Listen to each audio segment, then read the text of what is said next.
السلام علیکم ورحمۃ اللہ وبرکاتہ۔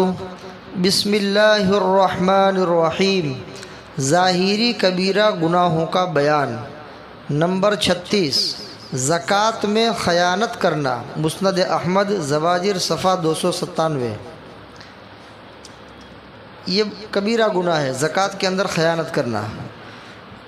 آدمی کے اوپر جتنی زکوٰۃ واجب ہوتی ہے اتنی مقدار زکوٰۃ ادا کرنا اس کے اوپر فرض اور واجب ہے، فرض ہے، صاحب نصاب ہے، اور ایک متعین رقم اس کے اوپر زکوٰۃ کے طور پر واجب ہو رہی ہے، تو اتنی نکالنا اس کے لیے ضروری ہے۔ لیکن اس کے اندر وہ ڈنڈی مارتا ہے، 10,000 زکوٰۃ نکلتی ہے تو وہ 5 نکالتا ہے، 5 نہیں نکالتا ہے، خیانت کرتا ہے۔ یا یہ کہ زکوٰۃ تو پوری نکالتا ہے، 10,000 واجب ہوئی ہے زکوٰۃ تو 10,000 پوری نکالتا ہے، لیکن اس کے اندر وہ خیانت کرتا ہے، جیسے ہیلے بہانے کر لیتا ہے اور اپنے پیسے کو بچا لیتا ہے۔ فتاویٰ کے اندر ایسے واقعات لکھے ہیں کہ ایک آدمی اپنی زکوٰۃ کی رقم گیہوں کی بوری میں ڈال دیتا ہے اور کسی فقیر کو گیہوں کی بوری دے دیتا ہے۔ پھر وہ فقیر جب آگے گزرتا ہے تو وہ زکوٰۃ دینے والے آدمی کا ایک نمائندہ آگے کھڑا ہوتا ہے اور وہ کہتا ہے کہ یہ گیہوں کی بوری کتنے کی بیچنے کی ہے؟ تو وہ تو ظاہر بات ہے کہ جو بھاؤ چلتا ہے اسی کے مطابق کہتا ہے، تو وہ خریدنے والا اس سے زیادہ پیسہ دے کر کے اس کے پاس سے بوری خرید لیتا ہے۔ تو فقیر تو خوش ہو گیا کہ بھئی جتنی مقدار تھی گیہوں کی اس کے حساب سے جو پیسہ ملنا چاہیے تھا اس میں میرے کو زیادہ ملا، ڈبل ملا۔ تو فقیر بھی خوش ہو گیا، اور اس کا نمائندہ جو ہے، زکوٰۃ ادا کرنے والے کا جو نمائندہ ہے، وہ بوری اٹھا کر کے پھر واپس اپنے سیٹھ کو دے دیتا ہے۔ ظاہر بات ہے کہ اس کے جو پیسے تھے وہ واپس آ گئے، گیہوں کے اندر چھپے ہوئے تھے۔ تو اس طریقے سے چال بازی کرنا، خیانت کرنا بہت بڑا گناہ ہے۔ تو زکوٰۃ کے اندر خیانت کرنا ظاہری کبیرہ گناہ ہے، اللہ کا حق ہے، یہ حقوق اللہ ہے۔ تو حقوق اللہ کی مکمل ادائیگی ضروری ہے۔ اللہ نے جس طریقے سے زکوٰۃ ادا کرنے کا حکم دیا اسی طریقے سے زکوٰۃ ادا کرنا ہے۔ کتنے مال کے اوپر کتنی زکوٰۃ واجب ہوگی، مسائل خوب لکھے ہوئے ہیں، تو اتنی مقدار زکوٰۃ ادا کرنا ضروری ہے۔ شریعت نے جو اس کو بتلایا ہے کہ 40واں حصہ نکالنا ہے مال میں سے، تو اس کے پاس کل مال جو ہے اس مال کے مقابلے میں جو قرضہ ہے، قرضے کو بعد کر دیں گے، قرضے کو بعد کر کے پھر جو مال اس کے پاس بچتا ہے اس میں سے اس کو 40واں حصہ نکالنا ہے۔ اب 40واں حصہ نہیں نکالتا، کم نکالتا ہے، یہ بھی خیانت ہے۔ نکالتا پورا ہے لیکن ہیلے بہانے سے اس مال کو ریٹرن کر لیتا ہے، یہ بھی خیانت ہے۔ تو اس طرح کی خیانتوں سے بچنا اور زکوٰۃ کو مکمل طور پر اچھے طریقے سے اس کو ادا کرنا اور مستحقین تک پہنچانا ضروری ہے۔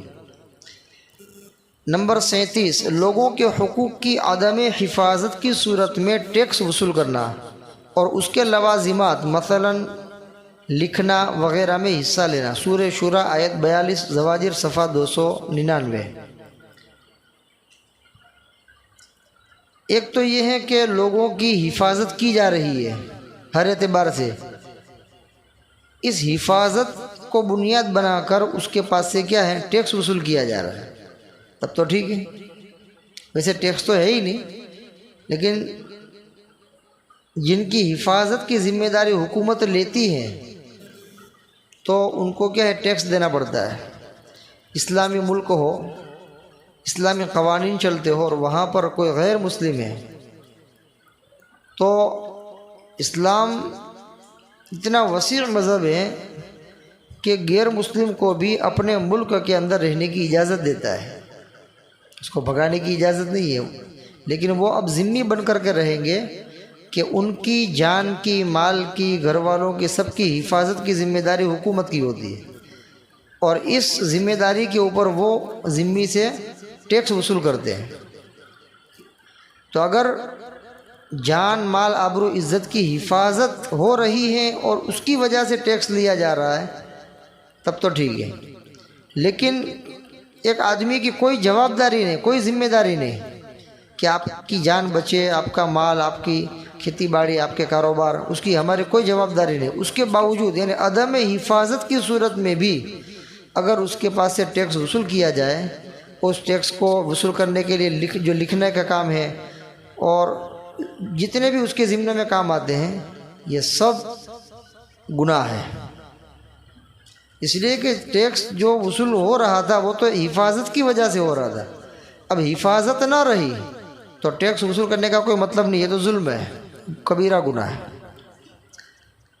نمبر 38، مال یا کسب کی استطاعت کی وجہ سے امیر ہونے والے شخص کا لالچ اور کثرت مال حاصل کرنے کی بنیاد پر دوسرے سے صدقہ مانگنا۔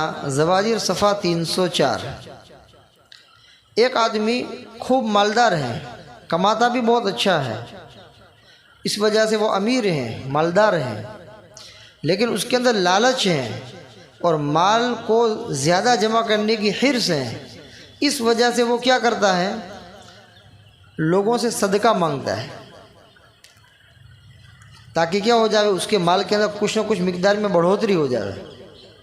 ایک آدمی کے پاس مان لو کہ 50 لاکھ روپے ہیں، مالدار ہے، لیکن اس کی لالچ اور مال کو زیادہ جمع کرنے کی عادت ایسی بنی ہوئی ہے کہ وہ لوگوں کے پاس جا کر کے صدقہ مانگتا ہے۔ تو صدقہ مانگے گا تو لوگ تھوڑا کر کے دیں گے، تو اس کے 50 لاکھ کے اندر کیا ہو جائے گا؟ وہ صدقے کے مال کے آنے کی وجہ سے اضافہ ہو جائے گا۔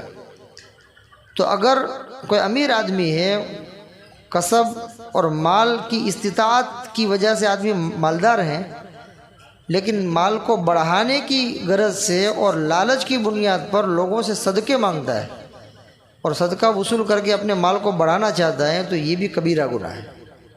اس لیے کہ جو آدمی خود مالدار ہے، اس کے اوپر شریعت نے حکم لاگو کیا کہ وہ اپنے مال کی زکوٰۃ ادا کرے اور غریبوں کا حق ادا کرے، لیکن یہ تو اپنے مال کو مکمل طور پر محفوظ رکھتا ہے اور مزید یہ کہ خود صدقے مانگ کر کے اپنے مال کو بڑھاتا رہتا ہے۔ یہ تو بالکل جائز نہیں ہے، سخت گناہ ہے، کبیرہ گناہ ہے۔ نمبر 39، مانگنے میں اتنا اصرار کرنا کہ جس سے مانگا جا رہا ہے اس کو سخت تکلیف ہو۔ ابن حبان زواجر صفحہ 307۔ ایک آدمی واقعتاً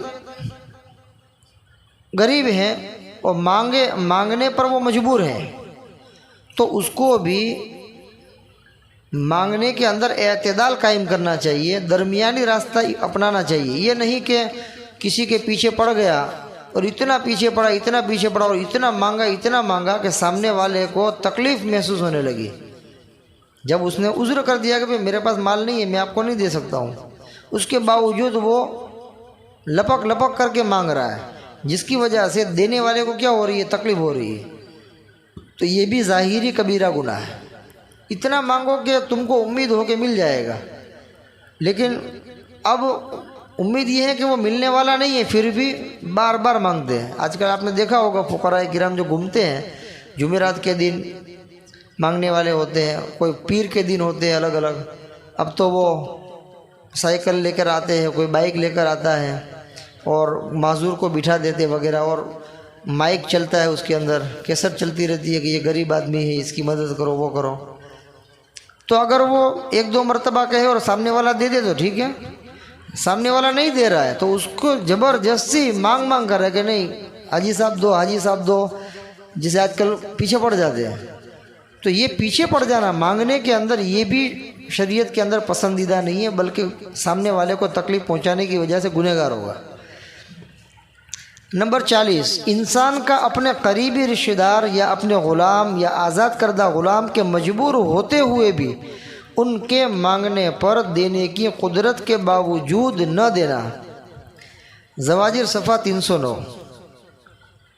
ایک آدمی مالدار ہے، اللہ نے اس کو خوب مال دیا ہے، اب اس کے یہاں اس کا رشتہ دار میں سے کوئی آتا ہے، غریب ہے، یا کوئی اس کا غلام تھا، یا ابھی ہے کوئی آزاد کردہ غلام، یا اس کا خود کا ابھی جو اس کے پاس موجود ہے وہ غلام، اور ان کی حالت بیچاروں کی ایسی ہے کہ مجبور ہے، اس کے رشتہ داروں میں بہت سارے مجبور ہیں، غریب ہیں، غلام ہے تو وہ غریب ہے، آزاد کردہ غلام ہے تو ابھی آقا کی ماتحتی میں نہیں آزاد ہو گیا، لیکن اس کی گھریلو حالت ٹھیک نہیں ہے اور وہ غریب آدمی ہے، مشکل سے اس کے کھانے کا نظم ہوتا ہے۔ اب یہ لوگ اس مالدار آدمی کے پاس جاویں کہ بھئی ہماری مجبوری ہے، اس وجہ سے آپ کیا کرو، ہماری مدد کرو، تو ایسی مجبوری کے وقت مانگنے کے اوپر بھی اگر وہ مالدار آدمی اس کی مدد نہیں کرتا ہے، سمجھ میں آتا ہے، اس کی مدد نہیں کرتا ہے، حالانکہ وہ دینا چاہے تو دے سکتا ہے، اس کے مال میں کوئی کمی ہو جائے ایسا معاملہ نہیں ہے، بہت اللہ نے مال دیا ہے، پھر بھی وہ غریبوں کو، محتاجوں کو نہیں دیتا ہے، اس کے غلام کو، آزاد کردہ غلام کو، یا اس کے رشتہ داروں میں سے کوئی غریب ہے، وہ بیچارے مجبوری کے درجے میں مانگ رہے، اس کے باوجود یہ آدمی نہیں دیتا ہے، تو یہ نہ دینا بھی کبیرہ گناہ ہے۔ جب آدمی کو پتہ چل جائے کہ ایک آدمی مجبور ہو گیا، کھانے پینے کے لالے پڑ گئے، ایسی حالت میں جب مانگ رہا ہے تو اس کا فریضہ بنتا ہے کہ کم سے کم اس کو اتنا تو دے جس سے اس کی بھوک مٹ جائے، جس سے اس کا ایک دن کا گزارا ہو جائے آسانی سے۔ لیکن بعض لوگ اڑیل ہوتے ہیں کہ کسی کی مجبوری نہیں دیکھتے ہیں، بس خود کو مال مل گیا، خود کو بنگلے گاڑی مل گئے تو سمجھتا ہے کہ جیسے میں آرام میں ہوں اس طرح پوری دنیا آرام میں اور آسائش میں چل رہی ہے۔ اس وجہ سے وہ مال کو کیا ہے، دبا دبا کر رکھتا ہے کہ جلدی سے نکالتا نہیں ہے، اور مجبور لوگ آتے رہتے ہیں، غریب ہیں، اس کے رشتہ داروں میں سے بہت سارے مستحق زکوٰۃ ہیں، وہ آتے ہیں مانگنے کے لیے اور یہ منع کر دیتا ہے، نہیں دیتا ہے، حالانکہ دے گا تو اس کے مال میں کوئی کمی نہیں ہوگی، پھر بھی نہیں دیتا ہے۔ تو ایسا کرنا یہ بھی سخت گناہ ہے، ظاہری کبیرہ گناہ کے اندر اس کا شمار کیا ہے۔ بحوالہ اپنے ایمان و عمل کی حفاظت کیجیے، صفحہ 145۔ اللہ تبارک و تعالیٰ ان گناہ کبیرہ سے ہم سب کو بچنے کی توفیق عطا فرمائے۔ وما علینا الا البلاغ۔ السلام علیکم ورحمۃ اللہ وبرکاتہ۔